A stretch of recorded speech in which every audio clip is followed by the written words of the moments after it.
안녕하세요. 제가 쓰는 글에 부디 아무런 오해가 없길 바라면서 이 글을 써보도록 하겠습니다. 결혼 전 우여곡절을 많이 겪고 결혼을 하게 되었으나 아무런 보잘것없는 저희 집을 무시하던 시어머니 때문에 시집살이는 아주 혹독하다 못해 고되게 당했어요. 그래도 토끼 같은 아이들과 사랑하는 남편을 보며 참는 날들이었죠. 아빠가 돌아가신 뒤로 집안에 가세가 기울어진 집이었기 때문에 이혼하고 친정으로 가려고 해도 엄두가 나지 않았고 오히려 친정엄마에게 짐이 될 뿐이라고 생각을 하니 차마 그 집을 나와 살지 못하겠더라고요. 그래도 행복했던 시기도 있었기 때문에 그것을 생각하며 버텼어요. 엄마, 나 오늘 100점 맞았어. 학교에서도 나처럼 이렇게 다 맞는 애들은 없다? 선생님이 칭찬해 주시는 거 있지? 아이고, 우리 딸 똑똑하네. 너희 할아버지도 진짜 똑똑했는데 우리 딸이 할아버지 머리를 쏙 빼다 닮았나 보다. 뭐? 죽은 네 애비 말하는 거냐? 참나. 보지도 않은 양반 뭐 그리 똑똑했다고. 얘 머리 좋은 건 우리 집 닮은 거지. 어디다 니네 집을 갖다 붙여? 너 내가 말 안 하려고 했는데 은근히 우리 집 무시하는 경향의 말들을 많이 하더라. 아니, 오해세요. 그냥 저희 아빠가 예전에 하시던 일도 그렇고 똑똑하셨어서 그걸 말한 건데 어찌 이게 무시나요? 그게 무시가 아니면 뭐야? 우리 집 머리 안 닮았다고 대놓고 나 들으라고 한 소리 아니니? 너 같은 건 정신 차려야 돼. 내가 요새 아주 살살 대해줬지? 이래서 짐승들은 매를 들어야 정신을 차린다니까. 널 때릴 수 없으니 내가 시키는 거나 해. 시어머니는 제가 말실수를 했다는 이유로 그날 하루 종일 집 커튼을 다 걷어 빨래를 시켰어요. 그때만 해도 건조기도 없고 세탁기도 없는 집이 더러 있었는데 그중 저희 집이 세탁기가 없었기 때문에 손빨래로 손이 부르트도록 했답니다. 사실 세탁기를 살 수 없는 형편은 아니었으나 제가 시집을 오고 시어머니는 있던 세탁기를 중고센터에 팔았다고 했어요. 동네에선 이미 악명 높기로 유명했던 시어머니였기 때문에 제가 시집을 온 뒤 동네 아주머니들이 하나같이 말씀을 해 주셨죠. 다시 한 번만 입 잘못 놀리면 커튼이 아니라 모든 입을 다 천이랑 분리해서 빨래 시킬 거니 그리 알아. 너 같은 것은 직접 몸으로 부딪혀서 잘못을 뉘우쳐야 깨닫지. 너랑 우리 아들을 내가 왜 결혼시켰는 줄 아니? 어차피 너네 결혼 반대해봤자 로미오와 줄리엣처럼 더 불탈 거 아니냐. 우리 아들도 구질구질이랑 살아봐야 내 말을 이해할 것 같아서 억지로 시킨 거야. 그래도 너무하시네요. 집안일이야 제가 할 일이니 어떤 걸 시켜도 제가 하겠지만 저희 친정 모욕은 좀 그만해 주세요. 모욕을 안 하게끔 번듯한 집안이었어 봐라. 다 쓰러져가는 판자촌에서 겨우겨우 먹고 살았던 게 우리 아들 만나서 강명 찾았으면 고마워할 것이지 말대꾸를 해. 너 그렇게 주제 모르고 날뛰다간 내가 진짜 가만 안 있을 거야. 알겠니? 내가 너 같은 애 여러 봤어. 남자 하나 잘 만나서 신세 피려는 애들 딱 네가 그 짝이지. 내가 모를 줄 알았다면 큰 오산이야. 네 애들도 너 닮아서 정이 안 가. 알아? 우리 아들 닮은 구석이라곤 한 군데도 없어가지고 내가 이뻐하려야 할 수가 없다. 뭐래도 마음에 안 드실 어머님께 저도 더 이상 마음에 들도록 하고 싶지 않네요. 어차피 어머님은 절 미워하시니까요. 사실 남편을 만나서 어려웠던 삶을 청산할 수 있었던 건 사실이에요. 밤낮으로 벌어도 늘 나아지지 않는 형편이었고 엄마가 아프셨기 때문에 병원비 또한 막대했거든요.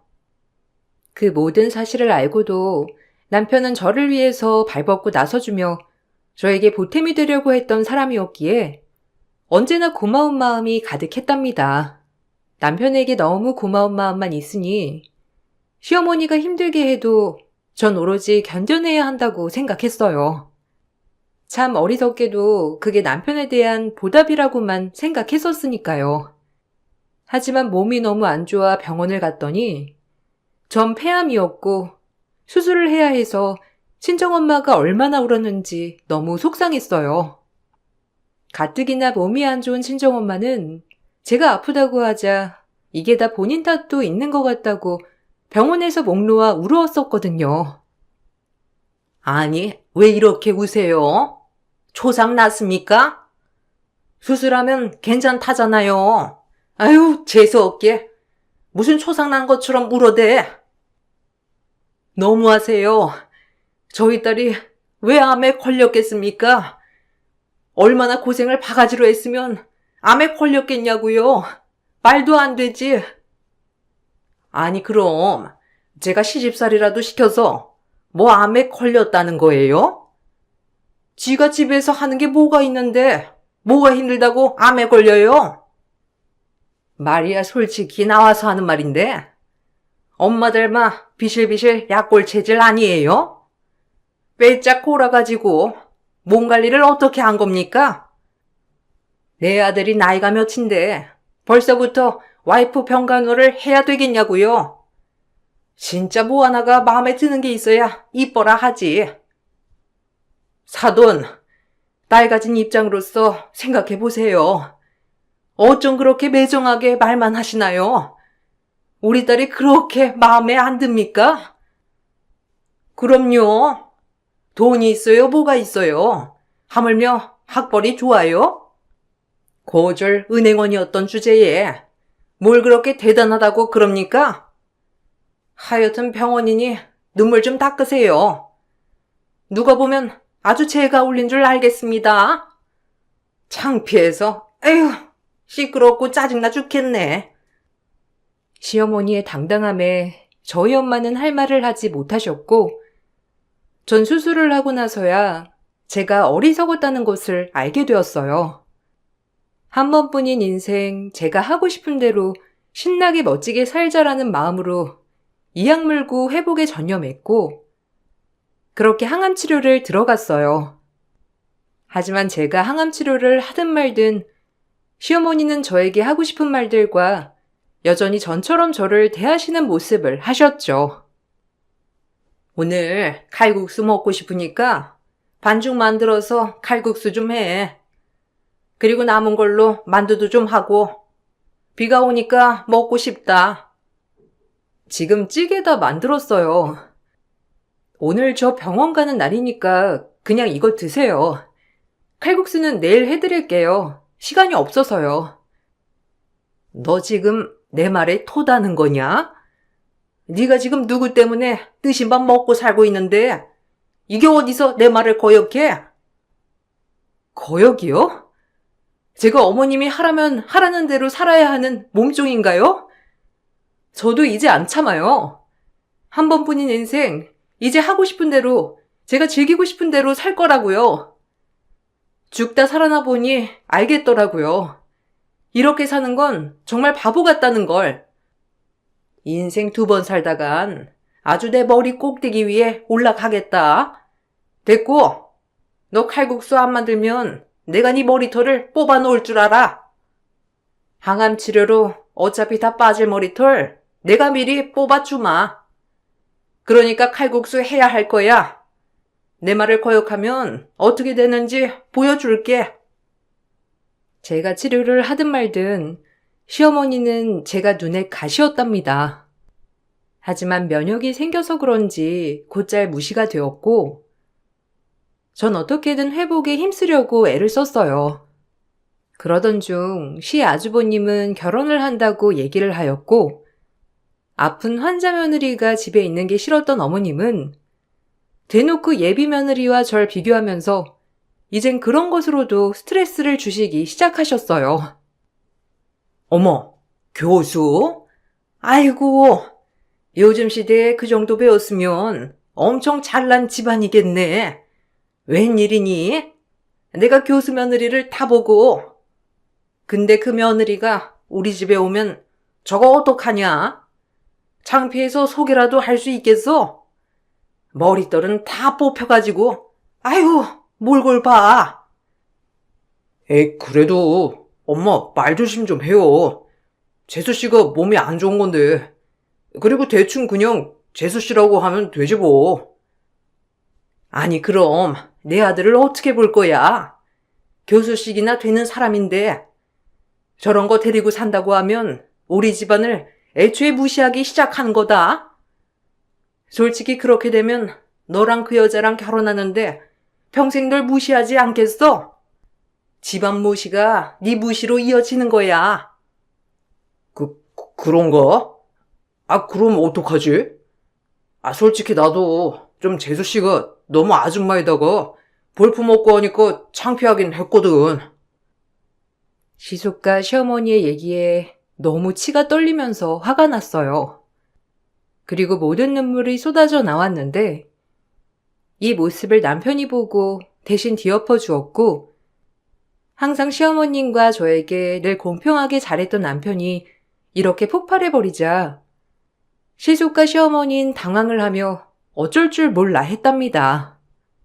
저 역시 남편이 이렇게 화를 낼 거라곤 상상하지 못했고 그래도 제 편이라는 생각에 더 눈물이 나왔어요. 장난해? 지금 뭐라는 거야? 감히 내 마누라가 어디가 어째? 막말로 폐암 걸려서 치료하게 하는 것도 미안해 죽겠는데 엄마가 사람이야? 아니 형도 사람이야? 와 진짜 내가 이런 집에 태어난 게 쪽팔리다. 이 사람이 뭔 죄가 있어서 이런 말을 들어? 너 어디서 엄마한테 배운 말버릇이야? 내가 너 그렇게 가르쳤니? 막말로 내가 널 어떻게 키웠는데 밤새서 공부할 때 먹고 싶은 거 떡떡 대령하면서 곱게 키운 자식인데 그런 우리 아들이 별 볼 일 없는 년 만나서 결혼한다는데 눈이 안 돌아? 게다가 친정엄마는 아프지. 이제 쟤까지 병들어서 네가 병시중하게 생겼는데 내가 눈이 안 돌고 백이냐고. 그래요. 제가 화근이죠. 어머님한텐 전 그냥 없는 존재이길 바랄 뿐이잖아요. 근데요, 어머님. 도대체 그럼 당신은 얼마나 잘났길래 사람을 이렇게 하대하죠? 남이라도 이렇게 못할 거예요. 근데 자기가 가장 사랑하는 자식이 사랑하는 여자인데 왜 저를 이렇게 막대해요? 내가 왜 암에 걸렸겠냐고요. 이렇게 멀쩡하다가 다 어머님 때문이라고요. 책임져요.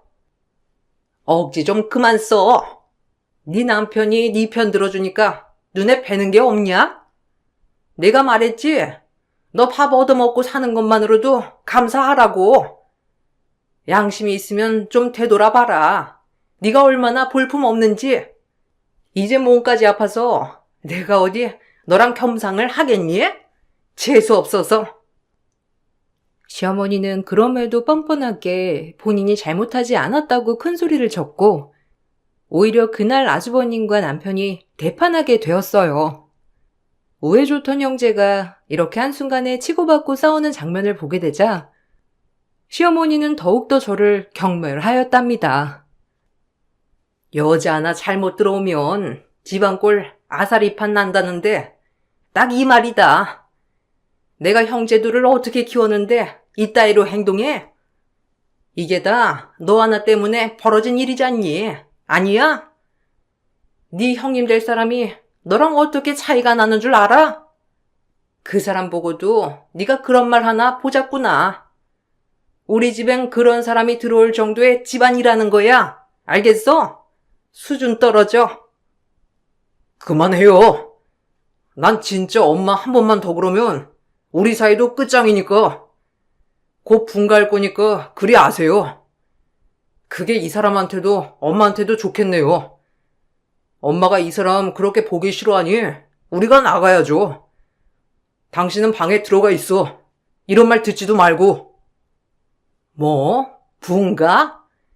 너 지금 이 엄마 버리고 나가겠다는 거냐? 네 형도 처가에서 집 해준다고 해서 나가 산다는데 그럼 나는 어떡해? 그걸 왜 저한테 물어요? 엄마가 이 사람 보기 싫어하니 우리가 나가야죠. 그리고 이 사람 몸 건강해도 그게 낫고요. 시어머니는 그날 엄청 화가 났는지 악다구니를 쓰며 길길이 날뛰기 시작했고, 솔직히 그런 모습을 보자 진짜 무서웠어요. 저와는 정말 상대가 되지 않겠다고 생각이 들어 더욱 멀리 해야겠다고 생각이 들었답니다.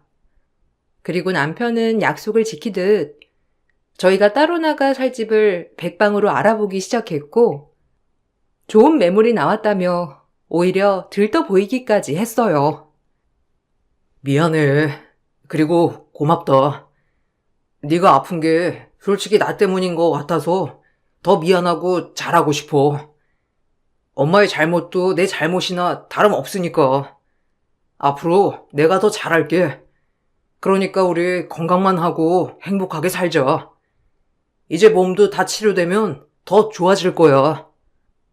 아니야, 고마워.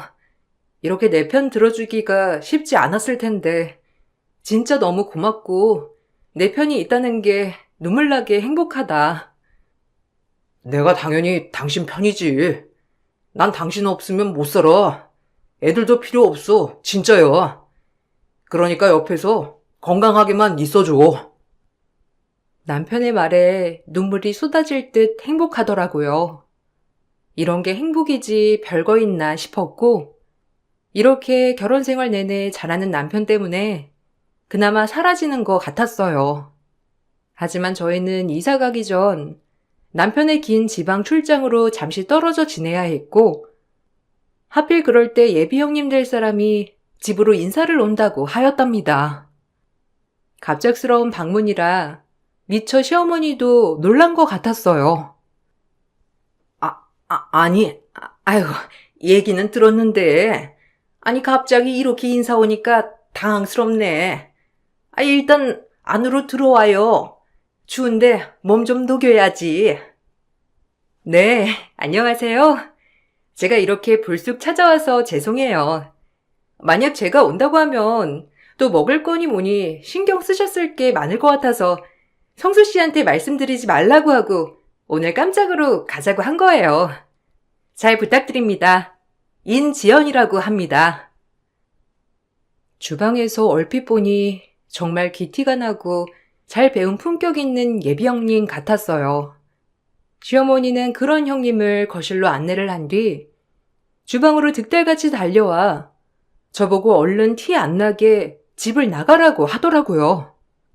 항암 치료 중이었던 데다가 옷도 얇게 입은 저에게 갑자기 나가라고 하니 전 너무 당황을 했고, 제가 우물쭈물하고 있자 시어머니는 다급하게 절 밀어넣기 시작했어요.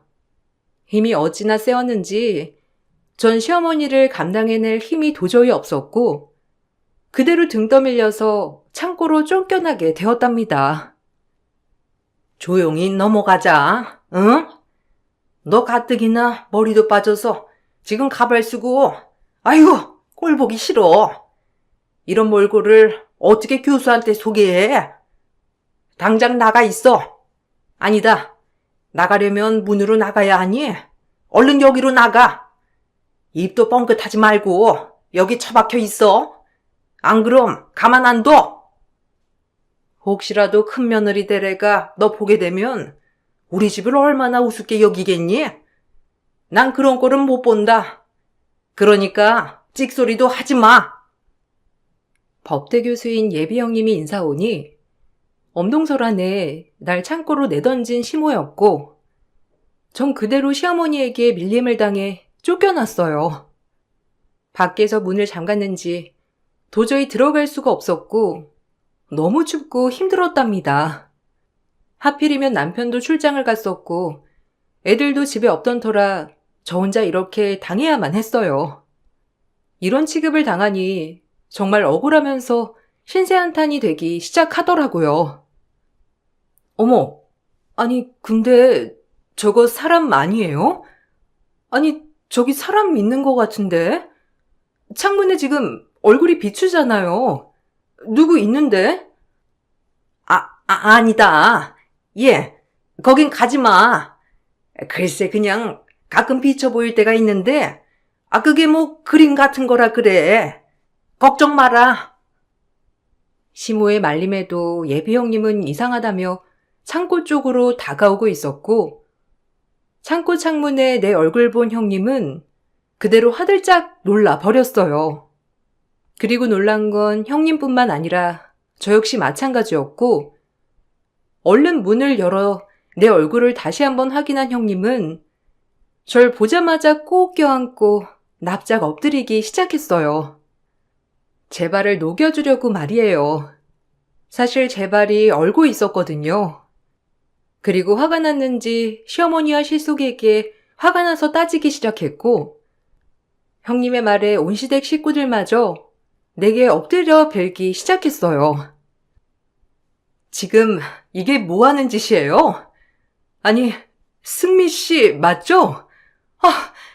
내가 얼마나 찾아 헤맸던 사람인데 여기서 뭐해요? 변호사님 돌아가시고 연락도 딱 끊고 우리가 얼마나 섭섭했는 줄 알아요? 내가 왜 법대 교수가 됐는데요, 왜? 승미 씨, 발이 너무 얼었네. 내가 이렇게 따뜻하게 해줄게요. 일단 빨리 안으로 들어와요. 어떻게 몸이 어쩜 이리 됐어. 어머, 지연 언니? 아니 어떻게 여기서 다... 아니 그럼 우리 집에 예비 형님으로 시집올 분이 지연 언니였어요? 아니 어떻게... 지금 이거 무슨 상황이에요? 내가 보기엔 진짜 못된 시집살이에 된통당에 쫓겨난 걸로 보이는데 맞아요? 몸도 너무 안 좋아 보이는 사람한테 이게 뭐 하는 짓들인지. 아니 애초에 시어머니 혼자 계신다고 한 게 이상하네요. 예비 형님은 옛날에도 눈치가 엄청 빨랐는데 지금도 눈치가 엄청 빠르더라고요. 단번에 딱딱 알아챘고 그것을 보고 바로 시집살이가 독하다는 것을 간파해내는 천재였어요. 그러자 절 구해주고 싶었는지 시어머니와 시숙에게 막말을 했어요. 당장 손이 발이 되도록 비세요. 저 법대 교수입니다. 제 주변에 변호사, 검사, 판사가 줄줄이에요. 근데 어떻게 사람 인권을 이렇게 침해할 수 있어요? 이분 아버님이 누구신 줄 알고나 지금 이렇게 하대하는 거예요? 이분 아버님이 그 유명한 서민 변호사로 이 지역에서 알만한 사람은 다 아는 김승권 씨예요. 알아요? 변호사님 덕분에 지금 우리 아빠가 얼마나 떳떳하게 살고 계시고 그 덕분에 제가 법조인의 꿈을 키우게 된 거라고요. 어디 귀한 분, 자제분한테 이렇게 함부로 대한답니까? 내가 사람을 잘못 봐도 한참 잘못 봤지. 당신 원래 이런 사람이었어? 안 봐도 비디오야. 나 이 결혼 못해. 당신 참여 집 절대 못해주지. 능력도 안 보고 내가 능력이 있으니 그저 착한 것 같아서 결혼하려고 했는데 끼리끼리겠지. 소름 돋는다. 오해인데. 아니 내가 다 설명할게. 사실 재수 씨가 너무 덥다고 해서 그랬던 거야. 그러니까 좀 얘기 먼저 들어봐.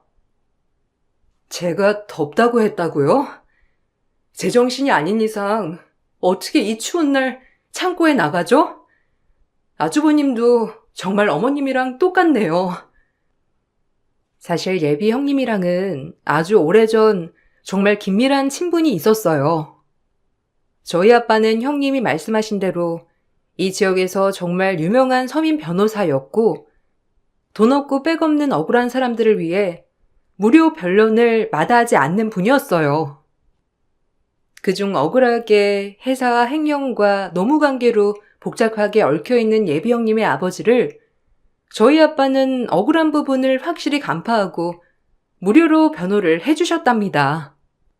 그때 당시 정말 감옥에 갈 위기도 있었고 억울하게 누명을 많이 썼었는데 아빠의 천재적인 언변 실력으로 무혐의 판결로 승소를 따낼 수 있었어요. 만약 아저씨가 감옥에 갔다면 횡령죄로 집안은 쑥대밭이 되었고 형님은 이렇게 크지 못했을 거라며 그 이후에도 굉장히 왕래를 하며 잘 지냈었어요. 저와 나이 또래가 비슷했기 때문에 친해진 것도 없지 않아 있었거든요. 그렇게 오며 가며 왕래를 하니 아저씨는 저희 아빠가 본인 집안의 은인이라고 늘 말씀하셨고 언제든 어려울 때 저희를 도와주신다고도 스스럼없이 말씀하시는 분이었답니다. 하지만 그렇게 무료 변론을 하시고 남을 위해 헌신하신 아빠는 정작 병환으로 쓰러져 돌아가시게 되었고 그 뒤에 저희는 쫄딱 망하게 된 거예요. 이사를 간다는 말도 못하고 바로 저희는 이사를 가야 했고 그렇게 연락이 딱 끊겨 지내다가 이렇게 만나게 된 거랍니다. 우리 집 은인인데 내가 잊을 수 있나. 근데 어쩌다 이런 꼴을. 우리 아빠가 말했지? 언젠가 만나면 정말 모든 걸 갚겠다고. 우리 그렇게 힘들었을 때 두 발 벗고 돈 안 받고 아빠를 위해 변호해 주셨잖아요. 우리가 그걸 어떻게 잊겠어. 아니 그럼 얘네 아빠가 변호사였다는 거야? 아니 그런 거니? 너 왜 그런 말을 안 하고? 그리고 우리가 무슨 얘를 얼마나 괴롭혔다고 넌 그렇게 화가 나 있어? 너 무슨 말 좀 해봐라. 우리가 너 괴롭혔니? 네가 그냥 창고에 있겠다고 했잖아. 과연 그럴까요? 와 진짜 어머님 눈 한 번 깜짝 안 하고 거짓말하네요. 제가 왜 암에 걸렸으며 그동안 절 인간 취급이나 하셨어요? 못 사는 집안이라고 경멸하고 볼 거 없다고 욕하고 무시하고 왜 이제 와서 착한 척 코스프레세요? 지연 언니가 본 게 다 맞아요. 저 이러고 살았어요. 아빠 돌아가시고 참 바보 같게도 힘들었고 이런 집에 시집와서 이 꼴까지 당하고 있네요. 그리고 가뜩이나 병까지 걸려서 이게 다 저 시어머니 때문이라고 100% 말할 순 없지만 원인은 있겠죠. 어머 세상에나. 그렇게 착한 승미 씨가 이럴 정도면 말 다 했네. 와 진짜 오늘 집에 오길 잘했네. 승미 씨 나랑 나가요 당장. 그리고 당신은 파혼이야. 너무하다고 생각 마. 어차피 당신 착한 거 하나 보고 결혼하려고 한 건데 지금 상황 보니 딱 알겠네. 방관자 아님 가해자 둘 중 하나 아니야? 난 보고 배운 게 철저하고 착하고 남한테 피해주는 거 극혐하는 성격이라 그런지 이런 집안이랑은 절대 못 엮이지. 혼자 늙어 죽는 한이 있더라도 절대 이런 집이랑은 상종 못해. 승미 씨, 나랑 당장 나가요. 예비 형님은 멋있게도 그 자리에서 절 구출해 주었고 시숙과 시어머니는 절 향해 비는 신용을 하였지만 소용없었어요. 그리고 전 예비 형님, 아니 오랜만에 만난 친했던 언니에게 그동안의 속사정을 다 얘기했고 절 본인의 아버지에게 데려갔답니다. 정말 오랜만에 뵙지만 그대로시더라고요. 그리고 그때의 추억에 잠기며 아빠가 너무 보고 싶어 눈물이 쏟아졌고 아저씨는 그런 저를 꼭 안아주었어요. 절 정말 많이 찾았다고 했고 저희 아빠가 돌아가셨다는 것도 뒤늦게 알게 됐다고 했어요. 집은 없지. 갑자기 너랑 너네 엄마는 증발했지. 내가 얼마나 당황했는데. 그때 네 아빠 아니었으면 나 억울하게 옥살이하고 지금 이렇게 지연이가 될 일도 없었겠지. 나한테 도움 준 사람한테 모든 걸 갖고 싶어서 이악 물고 뛰었고 이렇게 돈도 많이 벌었다. 덕분에 우리 딸 공부도 시키고 이제 아저씨가 너한테 갚을 차례야.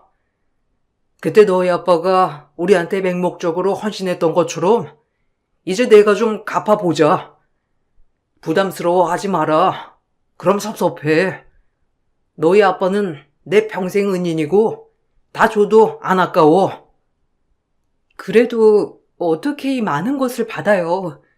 저한텐 너무 과분하고 큰 것인데 아저씨 마음은 감사하지만 딱 마음만 받을게요. 너 그렇게 말하면 나 섭섭하다. 내가 나중에 너네 아빠 만나면 어떻게 얼굴을 드니? 그냥 마음 놓고 받아도 돼. 한사코 거절하는 저에게 아저씨는 그래도 모든 은혜를 저에게 갚고 싶다고 하셨고, 당장에 엄마부터 이사를 시켜주셨어요. 엄청 넓은 집은 아니었지만, 그래도 엄마 혼자 사시기에 충분한 22평짜리 작은 아파트였고, 저희 집 부채를 해결해 주셨답니다. 그것만 해도 너무 감사한데, 예비 형님은 저를 위해 본인이 아는 좋은 의사를 소개해주며 직접 시어머니에게 정신적 위자료 청구 소송을 하라고 하더라고요. 모든 비용 또한 아저씨가 내주시며 저를 발벗고 도와주셨어요. 그리고 출장에서 돌아온 남편은 이 소식을 듣고 정말 극대노를 하였고 저흰 그렇게 분가를 하였답니다. 순식간에 일어난 일이었어요. 와, 진짜 면목 없다. 엄마가 그렇게까지 할 줄은 몰랐어. 다신 안 볼 테니 그리 알아요.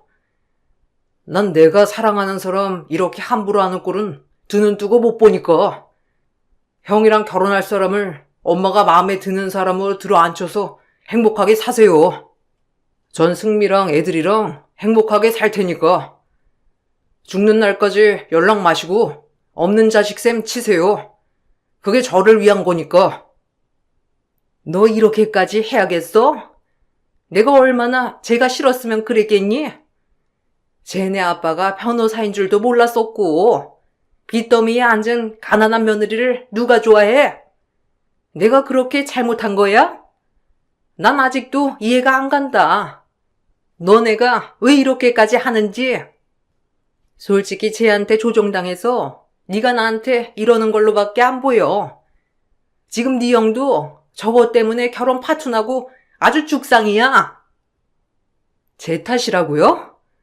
본인들 탓을 하셔야지 진짜 기막혀서 환장하겠네요. 사람 그렇게 사는 거 아닙니다. 저도 많이 참았지만 이제 안 참으려고요. 법원에서 뵙죠. 그동안 제가 받은 정신적 피해 보상에 따른 위자료 명명백백 청구할 거니 그리 아세요. 위자료? 네 따위가 무슨 위자료를 청구해? 아이고, 너 눈에 뵈는 게 없구나. 진짜 미쳤어. 정신이 단단히 돌았지?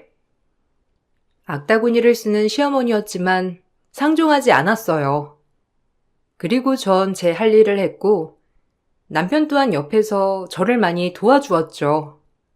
다행히도 예비 형님, 아니 언니는 저에게 정말 좋은 변호사를 붙여주어 소송은 일사천리로 진행이 되었답니다.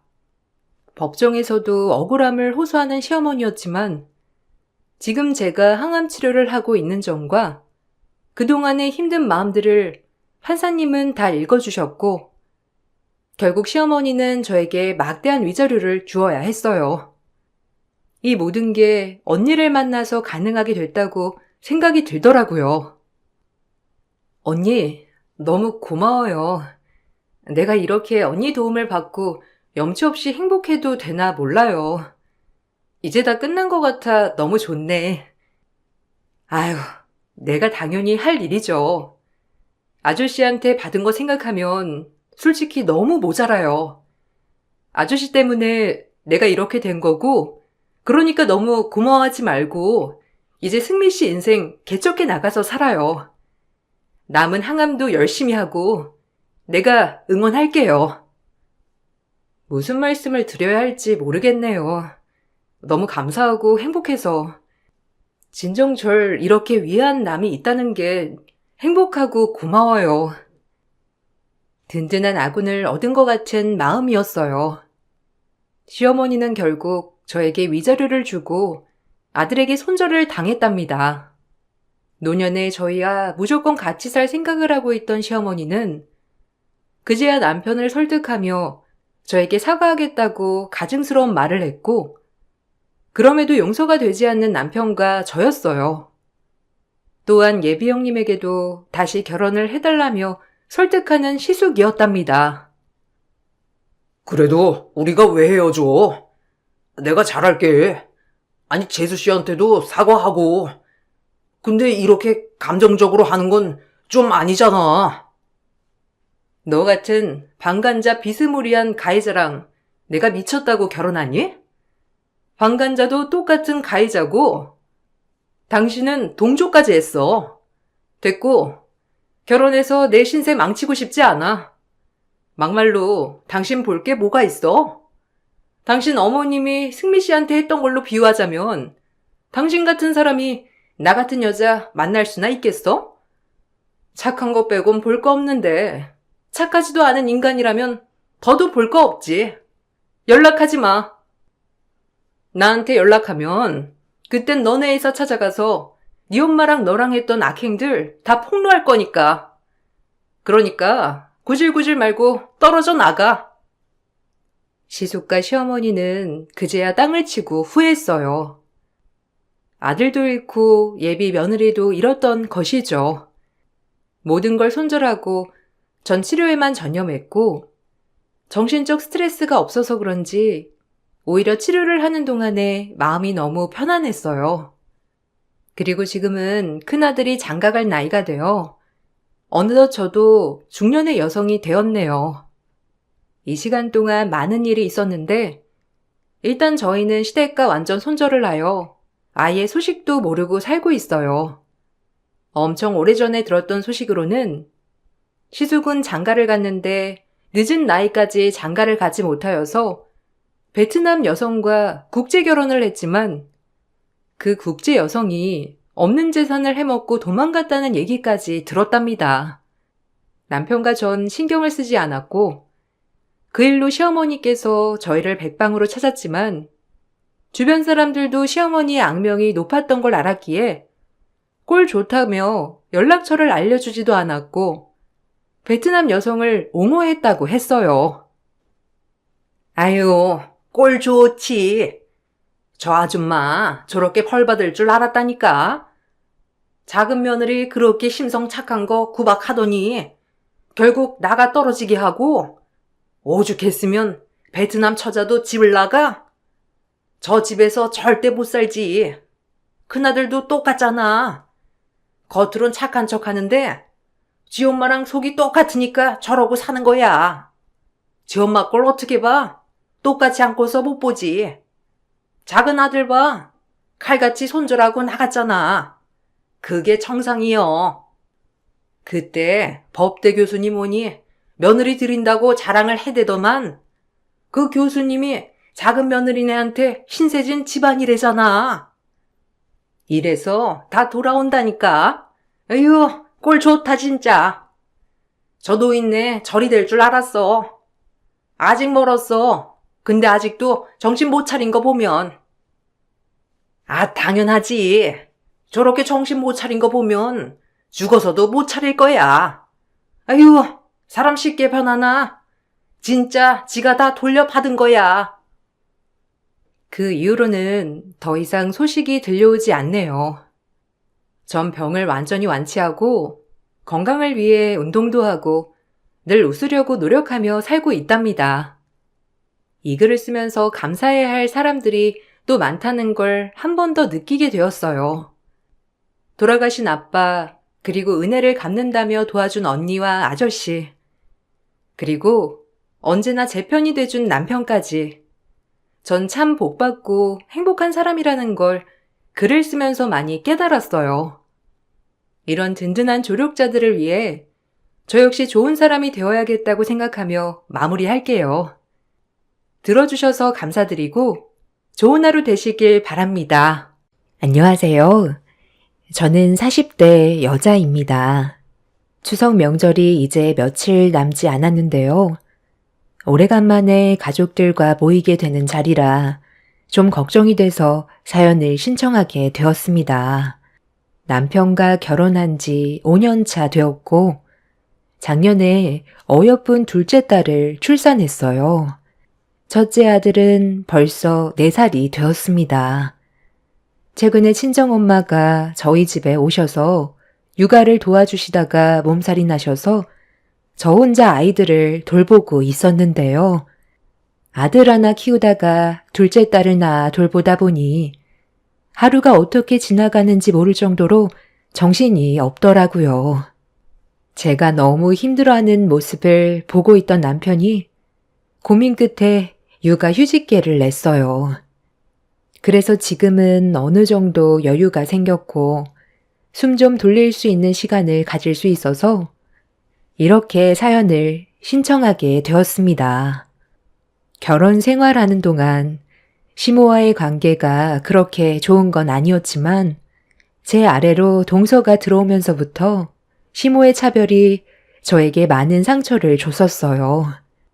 동서가 결혼을 한 지 얼마 되지 않았을 때 저는 거의 만삭이었고 동서는 임신 초기였는데 이 소식을 듣게 된 시모가 동서네의 집에 있다는 말을 남편이 서방님과의 통화하는 걸 옆에서 듣고 있다가 알게 됐었어요. 정말 서운했던 게 첫째를 임신했었을 때는 그래도 아들 손자라서 그런지 관심을 많이 가져주셨었는데 둘째가 손녀라는 말을 들었을 때 일절 저희 집에 찾아오지 않으셨어요. 그전부터도 첫째보다는 관심이 적어서 저희가 시댁에 가지 않는 이상 집에 온 적은 거의 없었거든요. 둘째를 임신했다고 소식을 전해드렸을 때도 동서가 임신을 했을 때처럼 바로 저희 집에 와주지 않으셨어요. 동서네외 집보다 저희 집이 시댁과도 가깝기 때문에 그 말을 들었을 땐 약간은 서운했었지만 좋게 넘어갔었어요. 동서는 첫 임신이고 저는 둘째니까 그럴 수 있다고 이해를 했었지만 서운한 건 어쩔 수 없었어요. 그래도 최대한 이해하려 했고 겉으로 내색하지 않으려 했었는데 시모의 지나친 차별은 시간이 지날수록 심해졌고 결국 안 좋은 감정이 터져 나오게 되었습니다.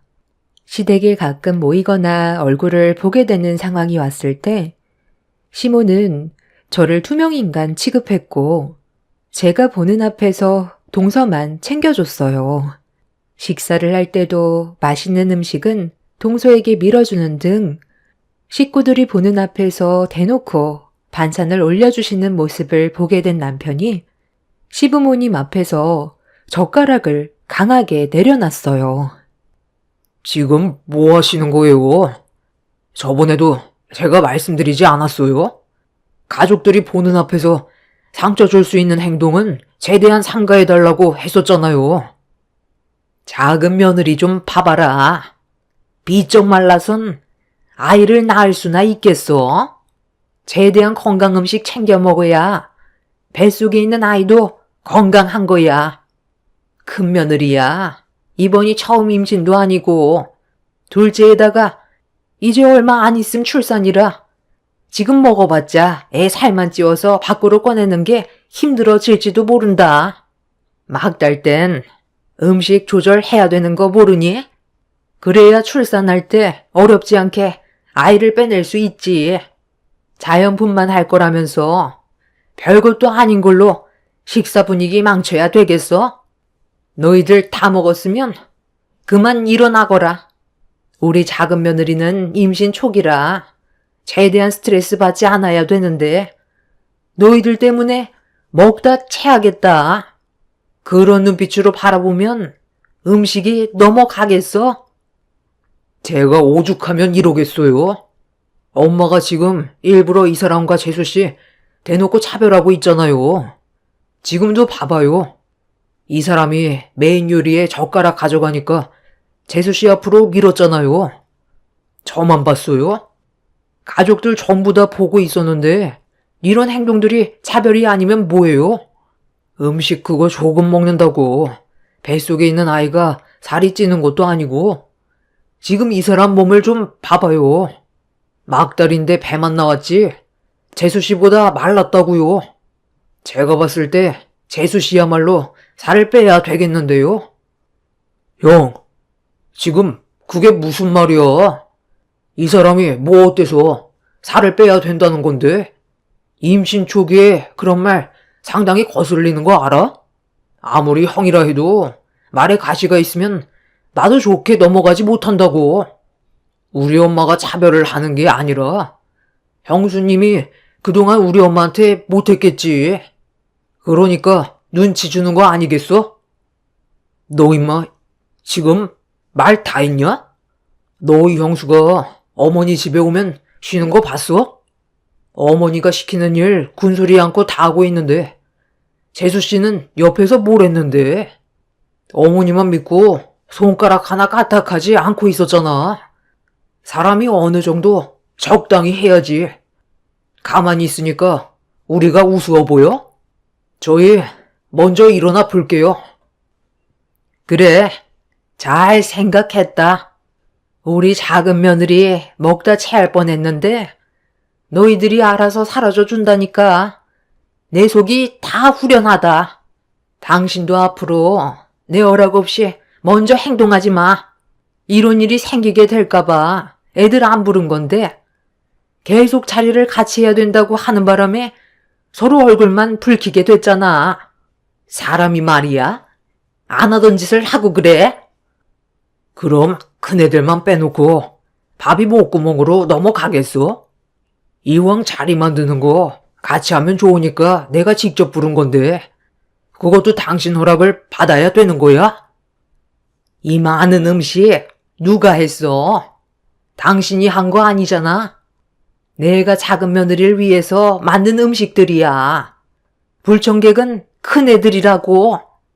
당신이 이 자리에 부르지만 않았어도 이렇게 얼굴 붉힐 일 없었을 테고 분위기 좋은 식사가 가능했었을 텐데 나랑 상의 한마디도 없이 행동한 당신 때문에 일이 이렇게까지 커진 거야. 어머님, 저 너무 눈치가 보여서 일단 방으로 들어가 있으면 안 될까요? 임신 초기라 속도 미식거리고 지금은 안정을 취해야 되는 시기인데 이 자리가 너무 불편해요. 저를 바라보는 시선이 따가워서 밥 한 숟갈 뜨기 힘드니까 상황 정리되면 그때 다시 식사할게요. 처음 임신해서 어머님이 각별히 신경을 써주시는데 형님과 아주버님이 이런 걸로 집안 분위기를 악화시킬 거라곤 정말 상상도 못했어요. 아버님도 실망이에요. 어머님이 부르지 않았던 건 다 이유가 있는 건데 결국 이런 기분으로 음식은 입에 대지도 못하고 다 식어버렸잖아요. 정말 생각이 없으시네요. 지금 이 문제는 어머님한테만 문제가 있는 게 아니라 동서한테도 문제가 있다는 거 몰라? 임신한 걸로 뭐라고 하는 게 아니잖아. 동서가 하는 행동을 봐봐. 어머님 옆에 찰싹 붙어서 손가락 하나 까딱하지 않는데 그런 모습이 좋게 보이겠어? 그래, 그것까지는 내가 100번 양보할 수 있어. 동서보다 며느리로 들어온 지 더 오래됐으니까 이해하고 넘어갈 수 있지만 아무리 개념이 없어도 그렇지. 동서의 일을 내가 대신 해주는 건 너무했다고 생각되지 않아? 어머님이 잘못된 건 바로 잡아야 주셔야 되는데 동서가 상전도 아니고 임신 초기라는 이유 하나만으로 저에게 온갖 잡일은 다 시켰잖아요. 그럼 네가 작은 며느리와 급이 같니? 얘는 석사 학위를 취득해서 대기업에서 일하고 있는데 너는 고작 쥐구멍만한 곳에서 직원도 몇 명 없는 회사에 다니고 있잖아. 그러니 주는 용돈에서부터가 차이가 나는데 내가 차별 안 하게 생겼어? 우리 작은 며느리 임신 초기에 몸 잘 챙기라고 15만 원짜리 여복쟁만 사서 먹이를 했는데 예정도 없는 너희들이 왔으면 눈치껏 알아서 젓가락을 피해 먹던 해야지. 식사가 시작되자마자 작은 며느리 주려고 만든 음식에 젓가락이 가면 내가 기분이 좋겠어? 그렇게 눈치가 없어서 사회생활은 어떻게 하니? 급에 맞게 처먹거라. 네 주제에 고급 음식인 어복쟁반이 가당키나 하니? 능력 없는 너를 며느리로 들인 것도 마음에 안 드는데 거기에다가 둘째는 아들 손자도 아닌 딸이면 내 속이 어떻겠어? 돈이라도 잘 벌었으면 말을 안 하지. 남편은 더 이상 듣고 싶지 않다면서 다시는 찾아오지 않겠다며 저를 데리고 시댁에서 뛰쳐나왔어요. 그날 너무 서러워서 시댁에서 나오자마자 결국 눈물을 터뜨렸습니다. 그래도 동서가 들어오기 전까지만 해도 시모가 이렇게까지 저에게 막대한 적은 없었는데 그건 어쩔 수 없이 아쉬우니까 저를 최대한 이용해 먹으려고 시모의 성격을 숨기고 있던 거였죠. 시모가 동서를 워낙 잘 챙겨주다 보니 믿는 구석이 있어서 동서도 저를 무시하게 된 거였고 이런 상황들이 저에겐 너무 큰 아픔이라 더는 얼굴을 마주하고 싶은 생각이 없었습니다. 그래서 남편이 단호하게 연을 끊어내겠다고 했을 때 저도 같은 마음이었어요. 어차피 얼굴 보고 지내봤자 저에게 이득되는 것도 없는데 굳이 시모와 마주하면서까지 스트레스 받을 필요는 없었습니다. 그렇게 출산 전까지 어떠한 연락도 일절하지 않았었고 저는 둘째를 무사히 출산할 수 있었습니다. 시부는 이 소식을 듣고 한 걸음에 산후조리실로 달려오셔서 저에게 고생했다며 좋은 말을 아끼지 않으셨는데 시모와 동서내외는 얼굴조차 보여주지 않았어요. 어차피 얼굴을 봐도 서로의 감정만 상하게 될 테니 크게 신경 쓰지 않았습니다. 그렇게 저는 친정 엄마의 도움을 받아가며 문제없이 지내고 있었고 시모와 동서내외와 연락을 끊고 지내는 게 스트레스 받을 일도 없어서 남편과 저는 오히려 시댁을 왕래할 때보다 행복한 삶을 살고 있었습니다. 그런데 저희가 먼저 시모에게 굽히고 들어가지 않는 시간이 점점 오래되자 어느 날 갑자기 시모가 집으로 찾아왔어요.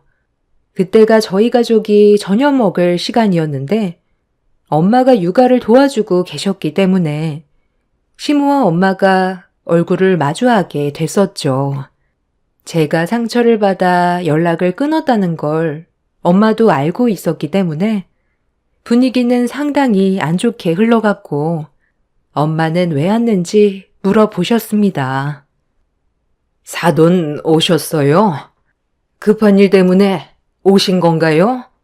제 딸과 안 좋은 감정이 있다 해도 기본적으로 연락은 하고 와야 되는 거 아니에요? 지금 한창 저녁 준비하고 있었거든요. 사돈이 계신 줄 몰랐는데 며느리 도와주고 있었나 보군요. 저도 용건만 간단히 하고 갈 생각이었으니 너무 예민하게 반응하지 않으셔도 됩니다. 예, 너 잠깐 좀 나와봐라. 너한테 할 말이 있으니까 얼굴 좀 보고 얘기하자. 이번에 우리 작은애가 곧 첫애를 출산하게 되는데 네가 좀 도와줬으면 좋겠다. 뭐라고요? 어머니는 아직까지 분위기 파악 못 하시는 거예요? 재수 씨가 막달이 될 때까지 저희가 왜 연락 한 통 없었는지 뻔히 알고 있으면서 방금 뭐라고 하셨어요? 도와달라고요?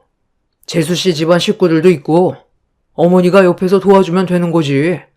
이 사람도 지금 애 둘 보느라 정신없는데 그런 말이 나와요? 작은애 사돈분들이 얼마나 바쁜데. 그리고 작은애가 애 봐주는 대가로 월 300씩 주기로 했는데 남으면 그것도 나눠야 하잖니. 그네 너가 대가 없이 나 좀 도와줘라. 어차피 둘 보나 셋 보나 그게 그거잖아.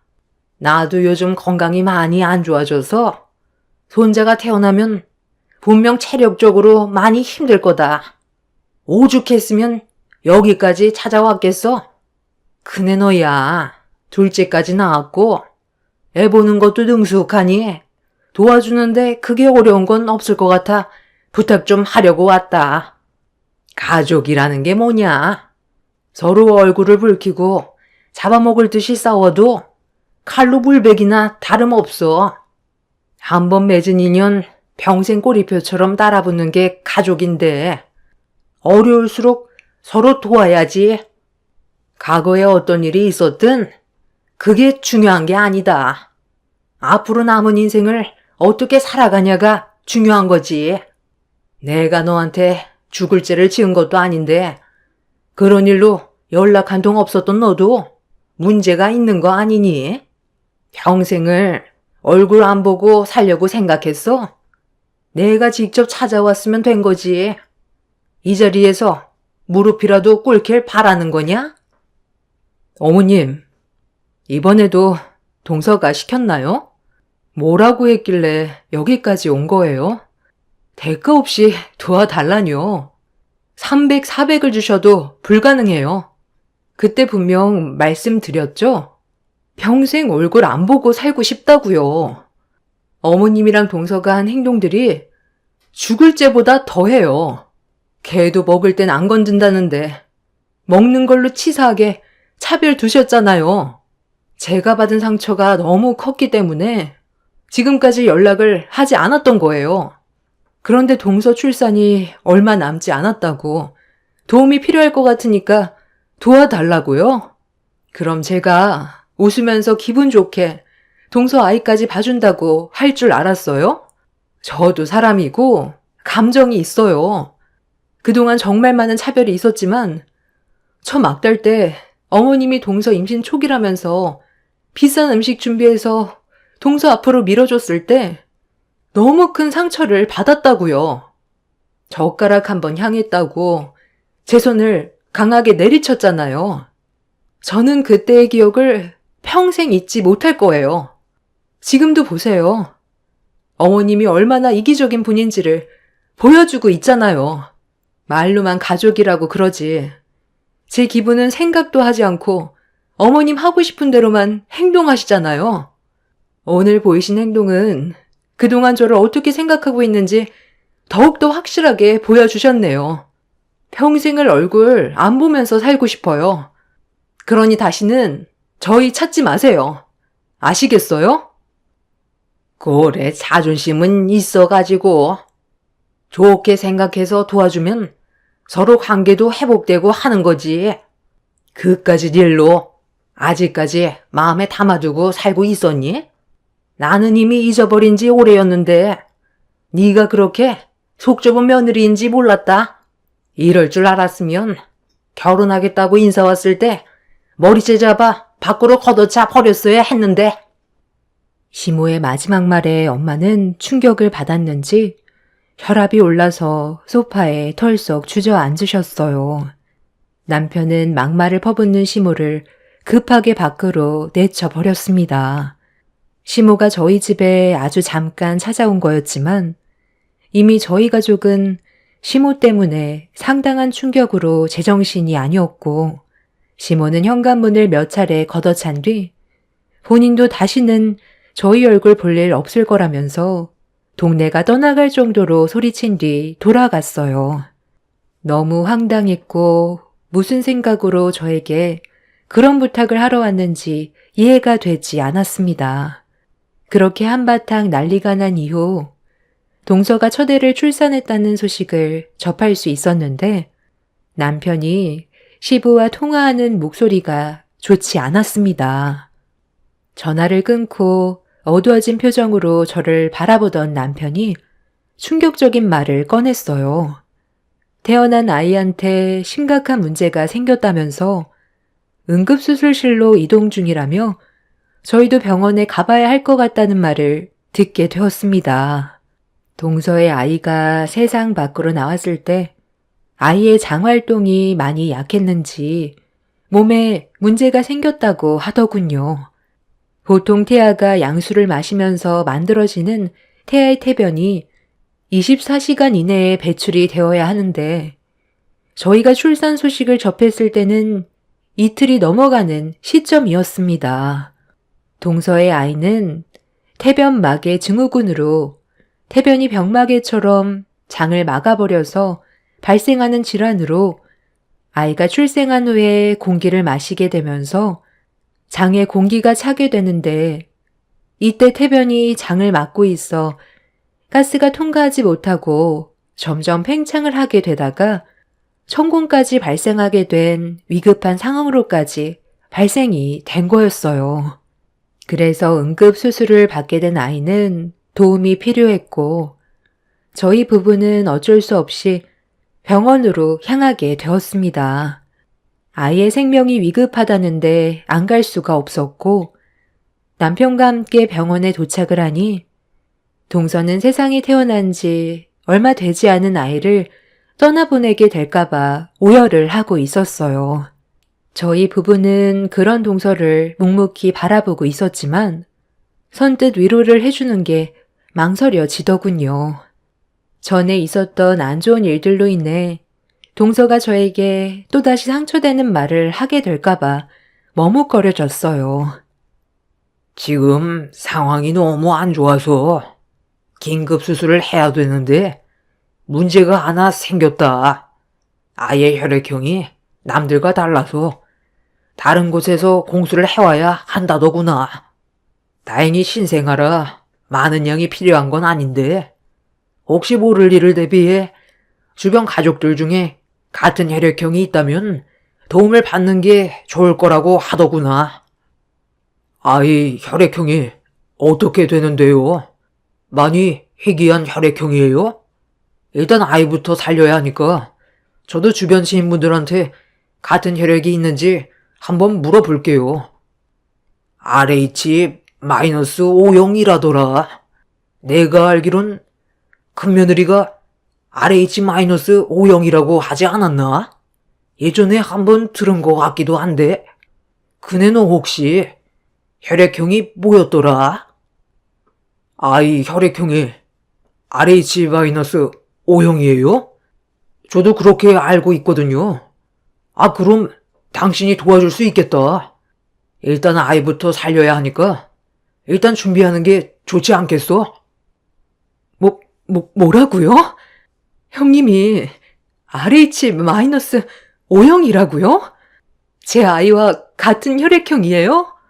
형님, 제 아들 좀 살려주세요. 세상 밖으로 나온 지 이제 이틀 됐어요.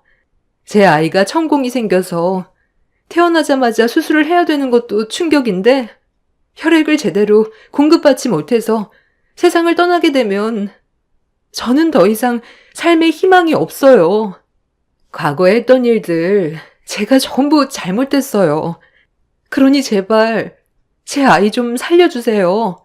형님이 도와준다면 평생 감사하며 살게요. 앞으로 정말 잘할게요. 큰며느리잔, 여긴 왜 온 거야? 너는 지금 여기가 어디라고 온 거야? 내 손자 세상 떠나는 거 구경하려고 온 거니? 이런 광경을 눈앞에서 보니까 아주 속이 후련하니? 당장 안 나가? 어머님, 제발 그만 좀 하세요. 어머님 때문에 형님 마음 변심돼서 제 아이한테 문제가 생기면 어머님이 책임지실 거예요? 제 아이와 같은 혈액형을 가지고 있다고요. 혈액이 모자랄 수도 있어서 미리 수혈을 받아놔야 하는데 어머님 때문에 상처받아 일이 잘못되기라도 하면 평생 용서치 않을 거예요. 뭐라고? 큰며느리가 내 아들 손자랑 같은 혈액형이라고? 아니, 잠깐만, 그러니까 며느리 네가 RH-O형이라는 거야? 아이고, 내가 또 실수했구나. 시모는 뒤늦게 분위기 파악을 했는지 제 양손을 잡으면서 좀 전과는 다른 모습으로 저보고 도와달라며 애원을 했어요. 저를 바라보는 눈빛에서 느껴지는 가식적인 모습이 보였지만 일단 아이부터 살려야 해서 저는 아이와 같은 혈액형이라고 얘기한 뒤 수혈을 제공하게 되었습니다. 동서는 출산한 지 얼마 되지 않은 몸으로 저에게 힘들게 걸어와 과거에 했던 행동들에 대해 미안하다며 눈물을 흘리면서 진심으로 사과를 했어요. 하지만 그런 모습을 지켜보던 시모의 얼굴은 상당히 못마땅해 있었습니다. 제가 RH-5형이라는 사실이 밝혀지자 시몬은 일단 급한 불부터 꺼야 한다고 생각해서 저를 건들지 않았지만 눈빛은 예전과 다르지 않았습니다. 정말 다행이었던 건 아이의 장기간 수술은 큰 문제 없이 끝날 수 있었고 폐혈증으로 갈 수 있었던 걸 사전에 막을 수 있었습니다. 그렇게 아이는 다시 동서의 품으로 돌아올 수 있었지만 저와 동서가 예전과는 다르게 이 일로 인해 많이 가까워지게 되자 시모가 저와 동서 사이를 탐탁치 않아 했어요. 널리고 널린 게 혈액인데 그거 조금 제공해줬다고 둘이서 벌써 가까워진 거니? 이번 명절에 큰며느리 네가 명절 음식 다 해야 되는 거 알고 있지? 나는 몸이 별로 좋지 않아서 쉬어야 되고 작은 며느리는 몸이 성취하는 아이를 돌봐야 하니 멀쩡한 네가 모든 걸 책임져야지. 그래도 우리 집안의 큰 며느리인데 그 정도는 당연하게 해줄 수 있는 거 아니야? 저번 설에는 각자 사정이 있어서 모이지 못했으니 이번 추석 명절에는 네가 신경 좀 많이 쓰거라. 제가 봤을 때 어머님이 제일 건강해 보이시는데요. 저는 아이들을 돌봐야 해서 어머님이 명절 음식은 준비하셔야겠는데요. 저번에 병원에서 저한테 그러셨잖아요. 아이를 살리기 위해 제 혈액을 제공해 준다면 어머님이 앞으로 차별 같은 거 하지 않고 가족 모두 웃으면서 잘 지낼 수 있게 좋은 관계로 만들어 가겠다고 하셔놓고 이제 와서 이러시면 곤란하죠. 그때는 급한 불부터 꺼야 할 것 같아 저에게 거짓말을 하신 거예요? 당신은 아직까지 정신 못 차렸어? 항상 보면 당신이 문제야. 오래간만에 이렇게 한자리에 모였으면 좋게 마무리 지으면 되지. 꼭 그런 식으로 말을 해야 돼? 당신 때문에 가족들과 분열이 생기는 거라고. 우리 집안에 당신만 없으면 평화가 찾아오겠어. 지금까지 정말 계속 참고 있었는데 나도 이제 더는 안 되겠다.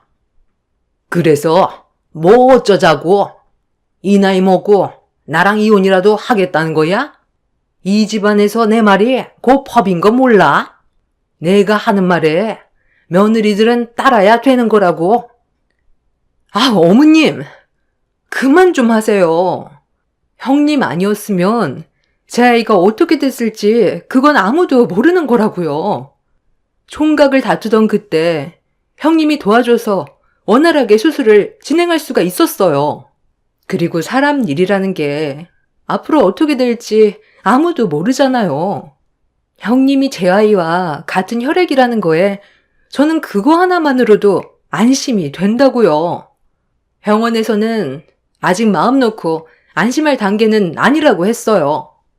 꾸준하게 상태를 살펴봐야 하고 언제 갑자기 수술을 하게 된다면 그때 형님의 도움이 또 필요하게 될 텐데 제가 형님과 담 쌓고 얼굴 붉히면서 살 이유 없잖아요.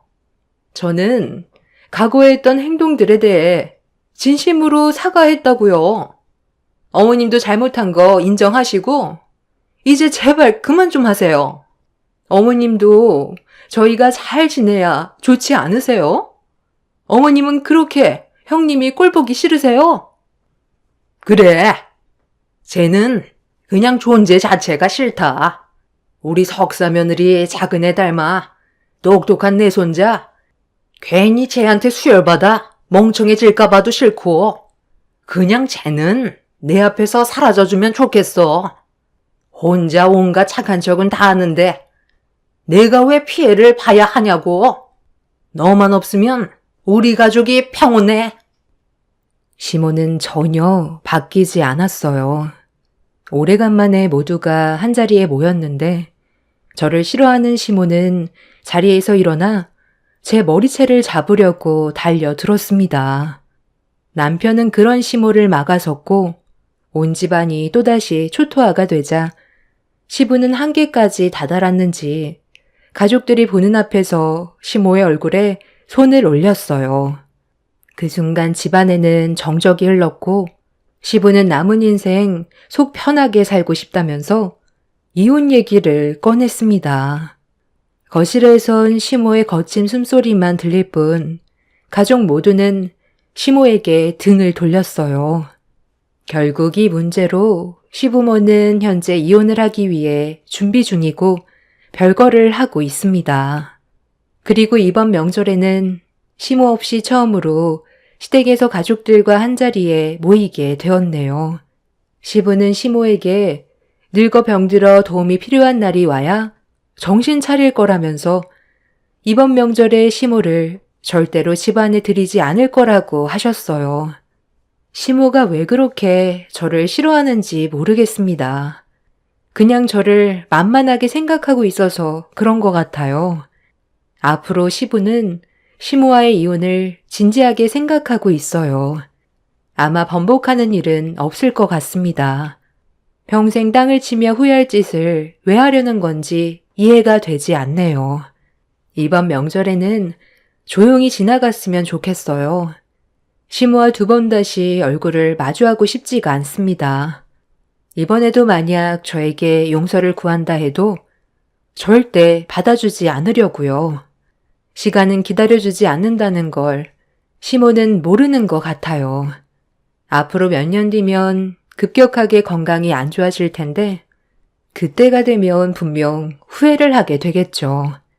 사람은 고쳐 쓰지 못한다더니 그 본성 늙어 세상 떠날 때까지 변하지 않을 것 같습니다. 제 사연을 들어주신 여러분들의 가정에는 이번 명절에 가족분들과 좋은 시간을 만들어 가셨으면 좋겠습니다. 감사합니다. 안녕하세요.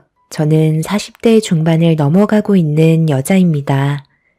오늘은 저와 이혼을 하게 된 남편에 대해 이야기를 좀 해볼까 합니다.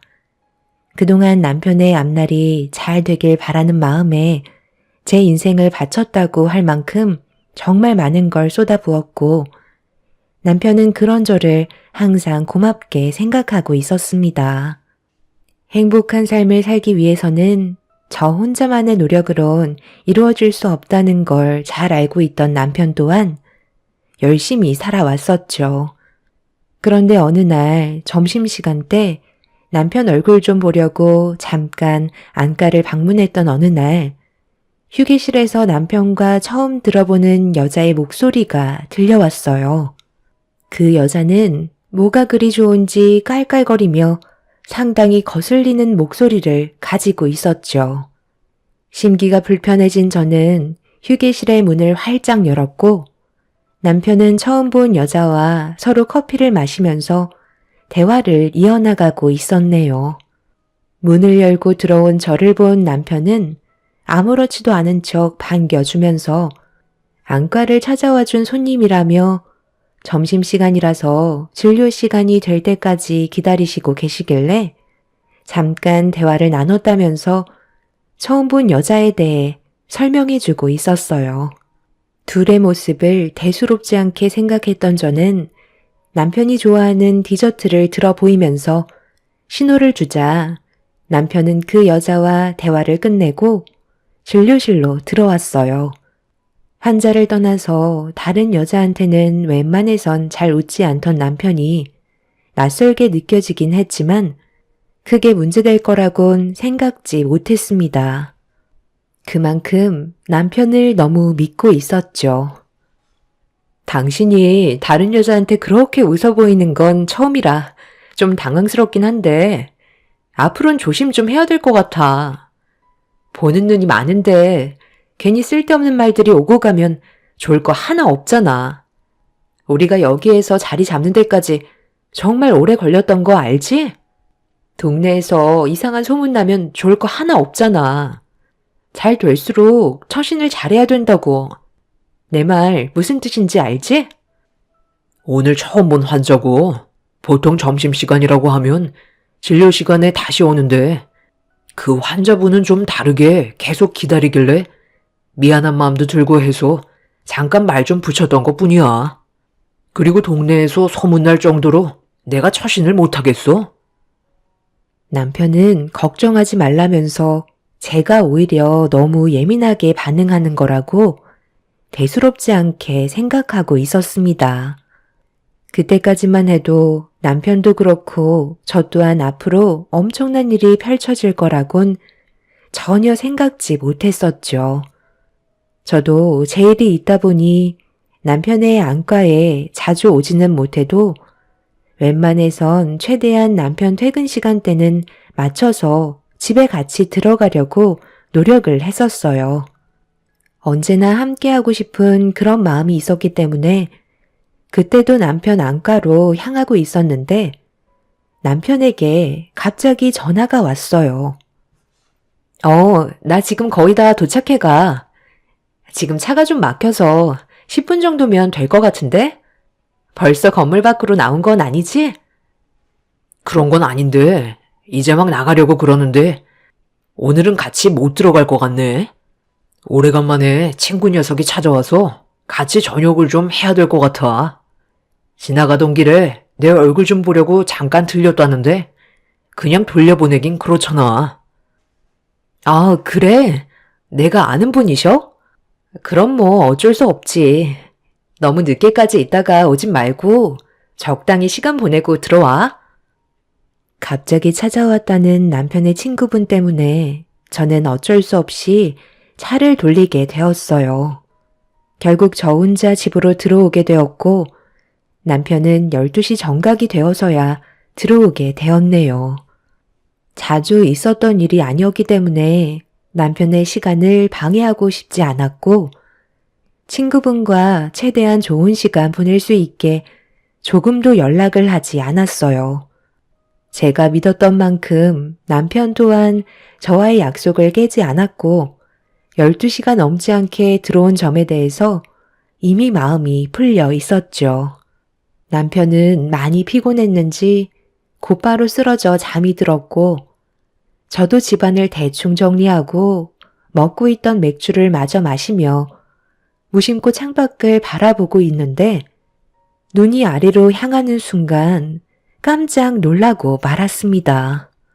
멀어서 잘 보이지 않았지만 위층을 바라보고 있던 여자와 눈이 마주치게 되었고 그 여자는 저를 빤히 쳐다보더니 몸을 돌려 차에 올라타 사라지고 말았습니다.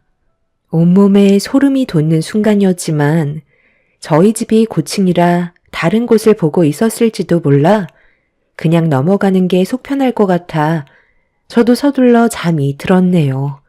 하지만 눈을 감고 잠이 들 때까지 새벽에 저희 집을 유심히 바라보고 있던 여자가 계속해서 머릿속을 맴돌고 있었어요. 어두워서 잘 보이지는 않았지만 좋은 느낌이 들지는 않았었죠. 그렇게 며칠의 시간이 지나고 머릿속에서 완전히 잊혀진 상태로 지내고 있었는데 어느 날 시모가 잠깐 시댁에 들리라는 연락을 주셔서 찾아뵙게 되었는데 현관문에 발을 들인 순간 저는 깜짝 놀라고 말았습니다. 얼마 전에 남편과 휴게실에서 웃고 떠들던 환자분이셨어요. 제가 도착하자마자 자리에 앉아있던 여자는 시모에게 인사를 드린 뒤 자리에서 일어나더니 저에게 가볍게 인사를 하고 집을 나섰습니다. 시모가 왜 저 여자와 함께 있는 건지 알 수 없었던 저는 어떻게 아시는 사이인지 여쭤보게 되었고 시모가 설명해준 말을 듣게 되었을 때 이상한 점이 한두 가지가 아니었어요. 어머님, 저는 상식적으로 이해가 되지 않는데요. 그렇게 잘 알지도 않는 사이인데 무슨 투자를 해준다는 거죠? 그 여자 처음 봤을 때부터 느낌이 별로 좋지 않던데 최대한 조심하는 게 좋을 것 같아요. 사람 함부로 믿어선 안 돼요. 어머님도 너무 마음 열지 마세요. 너는 좋은 마음 가지고 찾아온 사람한테 그게 할 말이니? 재력이 있는 사람이 우리 집안 잘 되게 도와주겠다는데 그게 뭐가 문제라는 거야? 네가 몰라서 그렇지. 며칠 전에 좀 전에 있었던 저 여자분의 가족과 식사 한 끼 했었다. 지금까지 여러 안과를 다녔었는데 제일 친절하고 지식도 많아서 진료받는데 많은 도움이 됐다고 감사함을 표했었다. 며칠 전에요? 그이가 개인적으로 식사를 가진 자리는 오래간만에 친구분이 찾아와서 식사한 거 말곤 없는데요. 너한테 제대로 설명 안 했니? 그때 저녁 늦게 들어갔을 텐데 몰랐어? 하여튼 저 집안 사람들이 내 아들한테 관심이 많더라고. 진료를 잘 본다고 전국에 소문이 퍼졌나 보더라. 서울에서 지방에까지 찾아온 걸 보면 정말 우리 아들이 대단하긴 한가 봐. 시모와 대화를 주고받으면서 남편이 저에게 거짓말을 했다는 거에 이미 기분은 상해버린 터라 시모의 말이 귀에 들어오지 않았어요. 저에게는 친구와 함께 저녁을 먹고 온다고 했으면서 알고 보니 휴게실에서 남편과 대화를 나눴던 그 여자의 집안과 식사 자리가 있었던 거였네요. 그리고 시모가 저를 부른 이유는 그때의 식사 자리를 대접받은 것도 감사한데 남편의 인생에 투자를 하겠다는 말에 너무 감사한 나머지 잔치를 해야겠다며 음식을 준비해야 할 것 같다는 말을 꺼내셨어요. 어려운 것도 아닌데 너는 뭐가 그리 불만인 거야? 그냥 시키는 대로 하면 되는 거지. 너한테 하기 힘든 걸 시키는 것도 아니잖아? 어머님, 그게 아니라요. 아무리 생각해봐도 이상하지 않아요? 서울에도 정말 많은 명의가 있을 텐데 굳이 지방에 있는 안과의까지 찾아와서 진료 몇 번 받았다고 그게 마음에 들어서 투자를 한다는 건 저로선 느낌이 별로 좋지 않은데요. 그 사람들이 우리한테 뭘 얻어갈 게 있다고 쓸데없이 시간 내서 가족 단위로 찾아와선 식사까지 대접하겠어? 네가 무슨 생각하는지 내가 이해 못하는 건 아니지만 너보다 그 사람들을 몇 번이라도 더 만났고 진지하게 대화를 주고받았었다. 너는 내 아들이 잘 되길 바라질 않는 거야? 기회가 왔을 때 잡아야 되는 거고 이런 기회 2번 다시 안 올 수도 있다. 무턱대고 덥석 무는 건 좋은 생각이 아닌 것 같아요. 돌다리도 두드려보고 건너라는 말이 있잖아요. 저희가 지금 부족한 것도 아니고 이 정도면 풍족하게 살고 있는데 굳이 더 큰 걸 바라볼 필요가 있을까요? 그 사람들이 투자를 해준다면 그만큼 원하는 조건이 있을 거 아니에요. 서울권의 안과를 차린다는 건 정말 많은 금액이 필요한 거라고요. 저는 다시 한번 생각해 봤으면 좋겠어요. 함부로 접근했다가 오히려 큰 피해를 보게 된다면 그땐 후회도 이미 늦어버릴지 모른다고요. 그건 내가 알아서 판단할 테니까 너는 그냥 내가 시키는 거나 잘하면 된다. 만약 너 때문에 좋은 기회 놓치면 책임질 거니? 시모는 제 말을 조금도 들으려 하지 않았어요. 무조건 시키는 거나 잘하라고 오히려 언성을 높이고 계셨죠. 시모와 대화해봤자 해결 방법도 찾을 수 없을 것 같아 일단 알겠다고 얘기한 뒤에 서둘러 집으로 들어왔네요. 남편도 방금 들어왔는지 식탁 위에 가방을 올려놓고 있었어요. 저는 남편의 얼굴을 보자마자 흥분을 감추지 못했습니다. 도대체 왜 나한테 거짓말을 한 거야? 당신 저번에 친구 만나서 저녁 먹고 온다고 말했었잖아. 나 방금 어머님 댁 다녀왔거든? 거기에 누가 있었는지 알아? 저번에 당신이랑 휴게실에서 같이 대화 나누던 여자가 앉아 있었다고. 내가 납득할 수 있게 설명을 해줘야 할 거야. 지금 얼마나 많은 것들이 의심이 되는지 알아? 당신 나한테 표정 하나 안 바뀌고 거짓말 하더라? 다 설명하려고 했어. 일단 침착하게 내 말 좀 들어봐.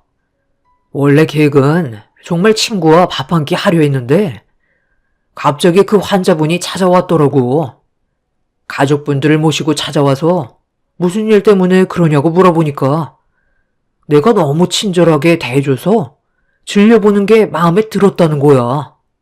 환자분들 성향이 다들 다르니까 그분은 내가 마음에 들었나 보다 생각하면서 고맙다는 인사를 건넸지.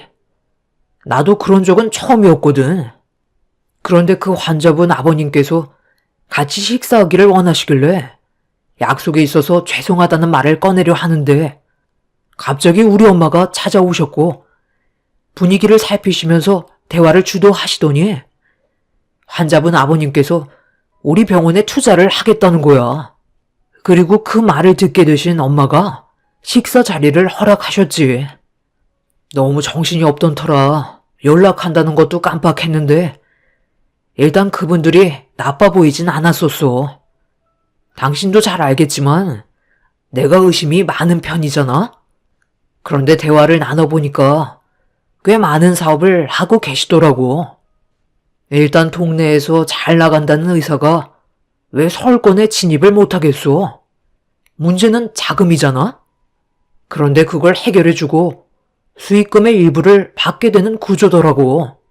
자리만 잡히면 지금 우리가 살고 있는 동네보다는 훨씬 많은 돈을 벌 수 있는 건 확실한 거잖아. 그리고 하루 이틀 일할 것도 아니고 앞으로 평생 환자들 진료하면서 살아야 하는데 서울권에 자리 잡으면 나도 성공할 수 있는 길이 열리잖아? 그래서 이번 기회가 좋은 조건인 것 같아 뜻을 함께하기로 결정하게 되었던 거야. 당신한테는 말하려 했는데 일단 내 머리가 먼저 정리가 된 다음에 설명해 주려고 했지. 나보다 당신이 훨씬 더 의심이 많잖아? 우리도 떵떵거리면서 살아봐야지 않겠소? 말은 누구나 다 할 수 있는 거지. 그 사람들 뭘 믿고 따라가겠다는 건데? 나는 그렇게 호화롭게 살고 싶은 마음 조금도 없고 그냥 이대로도 만족하니까 더 이상 일을 키우지 않았으면 좋겠어. 어찌됐든 위험한 일은 하고 싶지 않아. 남편도 이미 서울에서 안과 차리는 걸 기대하고 있었는지 제 말은 귀에 들어가지 않았습니다.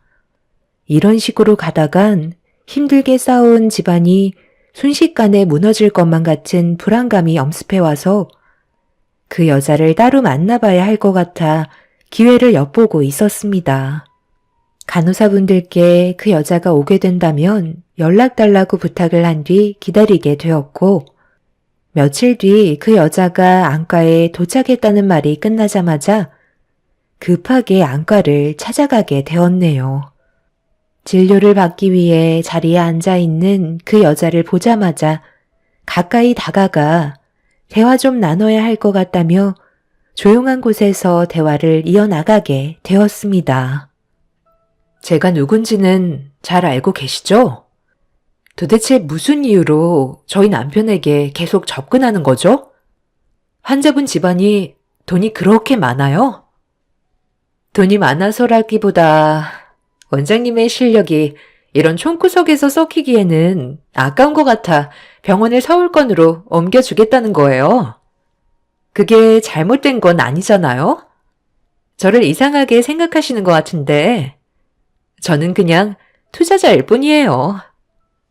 갑자기 나타나셔서 지금 저희 집안에 혼란을 주고 있잖아요. 저는 그쪽한테 투자받고 싶은 마음 없으니까 그만 여기에서 멈춰주셨으면 좋겠어요. 저희는 지금 이대로 사는 것도 충분히 만족하거든요. 괜히 남의 인생에 끼어들지 마세요. 혹시 지금 저를 경계하시는 거예요? 제가 원장님을 어떻게 할까봐 불안하세요? 둘이 따로 만나는 시간이 많다 보니 그런 생각을 가질 수도 있으시겠지만 엄연히 저희는 비즈니스 관계예요. 그리고 이번 기회에 놓치면 감당할 자신은 있으세요? 원장님께서 능력이 되고 훨씬 더 발전 가능성이 높으신데 굳이 왜 동네 총구석에서 썩히게 만드시려는 건지 저는 이해할 수가 없어요. 제가 원장님의 와이프라면 무조건 받아들이고 원장님이 더 큰 꿈을 펼칠 수 있도록 뒤에서 지원했을 텐데요. 무슨 가두리 양식장도 아니고 사모님이 원하는 대로 원장님이 움직여야 한다는 건 혼자만의 이기적인 생각 아닌가요? 제가 아예 돈을 준다는 것도 아니고 투자를 하고 수익금의 일부를 나눠 가진다는 조건 하에 서울권으로 진입을 시켜주겠다는 건데 정말 앞뒤가 꽉 막히셔서 제가 더 이상 무슨 설명을 드려야 할지 모르겠어요. 어차피 입 아프게 설명드려봤자 결국 반대하실 거잖아요? 저는 사모님과 다르게 시간이 금인 사람이에요. 쓸데없는 시간 낭비하고 싶지 않으니 먼저 일어나겠습니다. 그 여자는 저와는 더 이상 대화를 섞고 싶지 않다며 자리에서 일어나 안가로 들어갔어요. 그리고 저희 남편에게 진료를 받기 위해 진료실 안으로 들어갔습니다. 속이 말이 아닌데도 남편은 그런 제 마음은 전혀 모른 채 그 여자와 웃음이 끊이지 않았습니다. 아무것도 해결하지 못한 채 어떻게 해야 할지 모르는 제 모습이 너무 한심해 보였어요. 남편은 이미 모든 게 확고했고 저를 무시하면서 그 여자와 손을 잡았습니다. 그런데 제가 생각했던 거와 다른 방향으로 흘러가기 시작했고 정말 서울권의 안과를 차려주었네요. 그 여자는 저를 바라보면서 너무 속고만 살아왔던 것 같다고 좀 더 넓은 시야로 봐야 할 것 같다는 말로 저를 무시하고 있었습니다. 그 여자의 집안에서 남편에게 투자한 금액은 17억 정도였고 위치도 상당히 좋아 개원을 하게 되면 상당히 많은 환자분들이 찾아와 주실 것 같아 보였어요. 시모와 남편은 기뻐 날뛰며 곧 개원할 안과를 보면서 꿈만 같다고 행복을 감추지 못하고 있었습니다.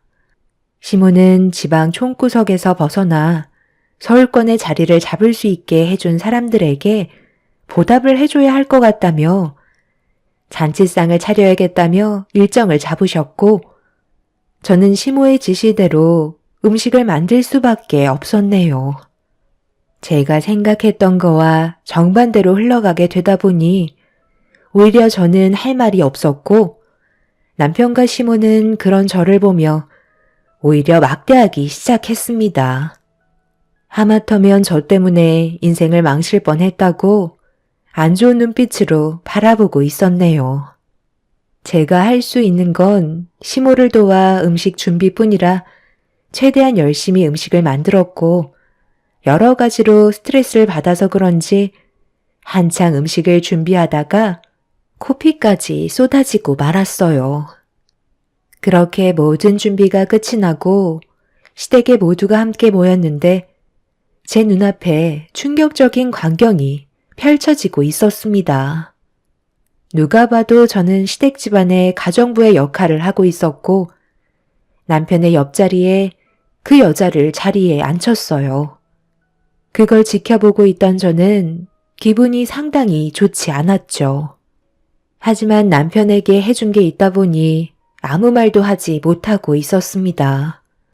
그 여자의 집안 사람들과 남편과 시모는 누가 봐도 상견례하는 자리 같은 느낌을 지울 수 없을 만큼 분위기가 이상하게 흘러가고 있었네요. 그런데 남편이 기분이 좋아서 그랬던 건지 아니면 술이 좀 과한 건지 그 여자에게 고맙다며 밥을 떠먹여 주고 있었습니다. 시모는 그 모습을 보면서 둘의 사이가 상당히 좋아 보인다며 며느리로 받아들여도 되겠다는 어이없는 말을 늘어놓고 있었습니다.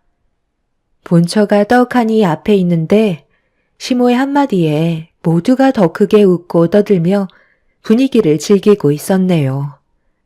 그날 정말 머리끝까지 한계에 도달했는데도 터질 것 같은 감정을 억지로 눌러 참아가고 있던 그때 남편이 화장실을 가겠다며 자리에서 일어났고 잠시 뒤 그 여자도 자리에서 일어나 잠깐 바람 좀 쐬겠다며 집 밖으로 나갔습니다. 뭔가 알 수 없는 기류가 흐르는 걸 느끼게 된 저는 상황을 살피고 있는데 화장실에서 나온 남편이 곧장 밖으로 나가더라고요. 그걸 목격한 저는 조용히 남편의 뒤를 따랐고 눈앞에 펼쳐진 충격적인 광경은 온몸을 떨리게 만들었습니다. 남편과 그 여자가 서로 입을 맞추고 있었어요.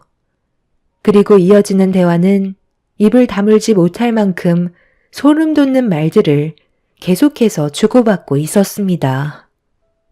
민니 씨 덕분에 내가 그토록 바라던 꿈을 이룰 수 있게 되었어. 앞으로 우리 관계는 더욱더 발전할 거고 앞날은 꽃길만 열릴 거야. 그 전에 하루빨리 정리하는 게 우선일 거야. 우리가 숨길 수 있는 것도 한계가 있잖아? 내가 당신한테 투자한 만큼 당신도 내가 원하는 걸 하루빨리 줘야 하잖아. 최대한 서둘러서 둘의 관계를 정리하고 내 옆으로 와줬으면 좋겠어. 그거야 걱정하지 마. 사기라고 생각했다가 제대로 한 대 맞아서 더 이상 아무 말도 못해. 이걸로 확실하게 기 죽인 다음 계속해서 실망스럽다고 표현하다가 내 앞날을 그 사람이 막을 것 같다고 얘기하면서 자연스럽게 이혼하면 되는 거야. 그러니까 너무 걱정하지 마. 최대한 빠른 시일 내에 정리하고 당신 옆으로 갈 거니까. 우리 자기는 결혼식이나 신경 쓰고 있어. 남편과 그 여자는 투자자의 관계를 이미 넘어선 사이가 되어버린 상태였어요. 어디서부터 잘못된 건지 남편의 마음은 이미 그 여자에게 전부 다 넘겨준 상태였습니다. 너무 믿기 힘든 일들이 눈앞에 펼쳐진 바람에 다리에 힘이 풀려 버렸고 저는 급하게 화장실로 몸을 숨겼습니다. 남편에게 받은 배신이 너무 크게 다가왔는지 떨리는 마음을 진정시킬 수 없었고 결국 그 자리에 함께 있을 수가 없어서 급하게 짐을 챙겨 집으로 돌아가려는 순간 현관문 앞에서 남편과 상간녀를 마주하고 말았습니다. 그런데 상간녀가 제가 보는 앞에서 갑자기 남편의 팔짱을 끼더니 슥 기대더라고요. 남편도 당황했는지 살짝 놀라는 것 같더니 제가 두 눈으로 보고 있는데도 상간녀의 손을 뿌리치지 않고 가만히 있었습니다. 상간녀는 하루빨리 저와 남편과의 관계를 정리시키고 싶었는지 남편의 손을 잡았던 거였죠. 남편도 이왕 이렇게 된 거 그냥 막 나가기로 결정을 한 듯 보였습니다. 결국 두 사람이 제 앞에서 손을 잡는 모습을 보게 된 저는 이성을 잃게 되었고 상간녀의 머리채를 잡으면서 난리를 치고 말았습니다. 순식간에 벌어진 일이라 시모와 상간녀의 집안 사람들이 급하게 달려와 뜯어 말리고 있는데 남편이 뭐 하는 짓이냐며 제 뺨에 손을 올려 붙였어요. 그리고 뒤이어 시모가 제 머리채를 잡아 뒤흔드셨죠. 남편과 결혼해서 정말 열심히 살아왔고 모든 걸 쏟아 부었는데 돌아오는 건 남편에게 뺨을 맞은 거와 시모에게 머리채를 잡힌 거였네요. 저도 질세라 시모를 밀쳐내고 남편과 상간녀 얼굴에 사정없이 손을 올려 붙였습니다. 상간녀는 사람도 임자가 있다며 저와는 인연이 아니라면서 서둘러 이혼하라는 말을 거침없이 뱉었습니다. 저 혼자 속고 있었던 거였지 이미 시댁 집안과 상간녀의 집안은 서로 모든 대화가 끝이 난 상태였어요.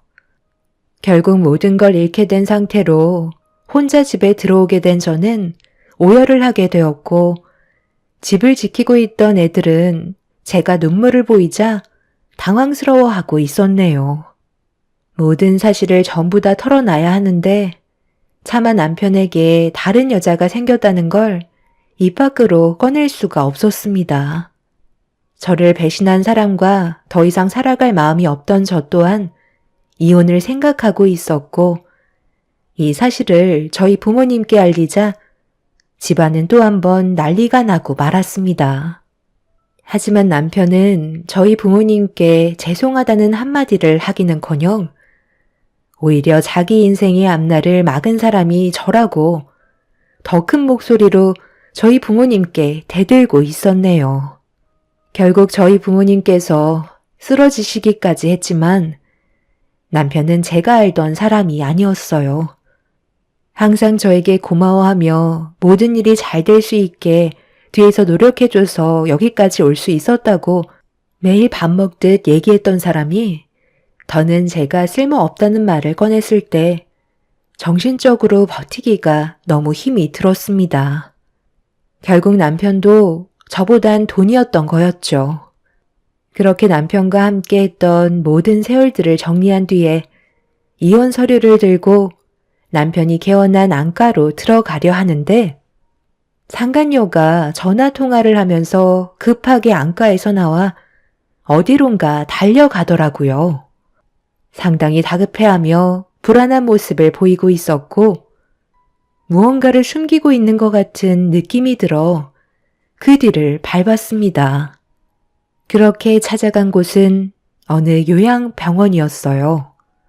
그리고 그곳에서 충격적인 광경과 이어지는 대화는 왜 상간녀가 남편한테 접근했는지 알 수 있었고 믿을 수 없는 일들이 진행되고 있었죠. 그렇게 모든 사실을 알게 된 저는 다시 안가로 돌아오게 되었고 남편은 상간녀에게 푹 빠져선 이혼 서류 가지고 왔냐며 서둘러 도장 찍고 제출하자고 보채고 있었습니다. 자기가 선택한 인생이니 어쩔 수 없는 거였지만 정말 안타까운 순간이었죠. 잘 생각했어. 소송까지 가는 것보다 적당한 금액에서 합의 보는 게 제일 좋다니까. 오늘 이 시간 이후로 각자 인생에 더 이상 끼어들지 않았으면 좋겠어. 나는 다시 시작하게 된 삶이기 때문에 그 누구의 방해도 받고 싶지 않아. 내 자식들에게도 미안하지만 지금 나는 새롭게 시작한 가정에 충실해야 되지 않겠소? 그러니 당신이 애들한테는 잘 좀 설명해줘. 아빠가 보고 싶어도 나는 절대 앞에 나타나지 않을 거야. 그리고 그렇게 하는 게 모두가 조금이라도 덜 아프지 않겠소? 그래, 당신이 선택한 인생이니 앞으로 잘 살면 그만이겠지. 나도 확실하게 얘기하는데 그 어떤 일이 있더라도 절대 찾아오지 마. 당신이랑 나는 오늘 이 시간 이후로 끝인 거야. 그런데 그거 알아? 당신이 아직 하나 모르는 게 있는 것 같은데 그 여자가 얼마나 무서운 사람인지 나중에 깨닫게 될 거야. 사람은 복수를 꿈꾸게 되면 자기 인생도 버리게 되는 거거든. 갑자기 그게 무슨 말이야? 너는 아직까지 나한테 미련이 남은 거야? 어차피 도장 찍었고 끝난 관계인데 더 이상 상관하지 마. 네가 무슨 말을 해도 나는 듣지 않을 거니까. 이제 각자 갈 길 가면 될 것 같은데? 이거 뭐야? 왜 이런 걸 나한테 주는 건데? 그곳에 가면 모든 진실이 밝혀질 거고 당신이 몰랐던 또 다른 세계가 펼쳐질 거야. 앞으로 잘해봐. 넌 인생 정말 꼬였어. 남편은 제가 건넨 요양병원 명함 한 장을 쥐곤 어리둥절해하는 표정으로 바라보고 있었습니다.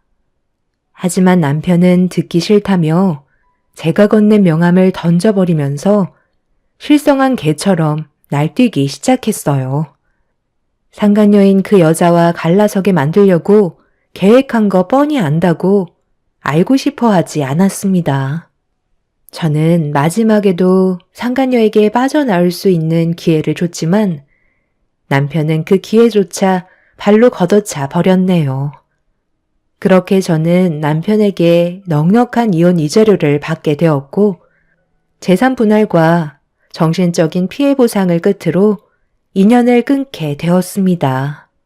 물론 상간녀한테도 가정이 깨지면서 얻게 된 손해에 대해 소송을 걸어 위자료를 받은 다음 완벽하게 관계 정리를 끝내게 되었네요.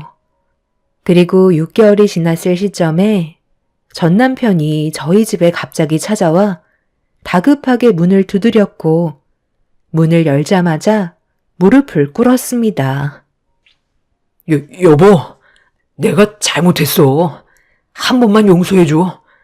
그땐 정말 정신이 나갔었나 봐. 당신이 하는 말을 전부 들었어야 했는데 돈에 눈이 멀어서 잘못된 길을 선택하고 말았어. 나 다시 돌아오고 싶어. 애들도 보고 싶고 예전에 행복했던 삶을 되찾고 싶다고. 당신이랑 이혼한 지 6개월이나 지났는데 이제 와서 뭘 바로 찾겠다는 거야?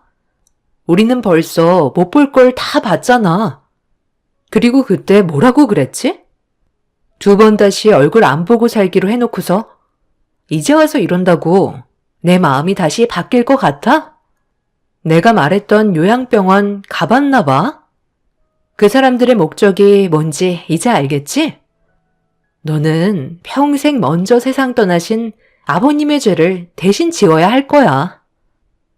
남편은 제 앞에서 손이 발이 되도록 빌면서 오열을 했지만 이미 물은 엎질러진 상태였어요.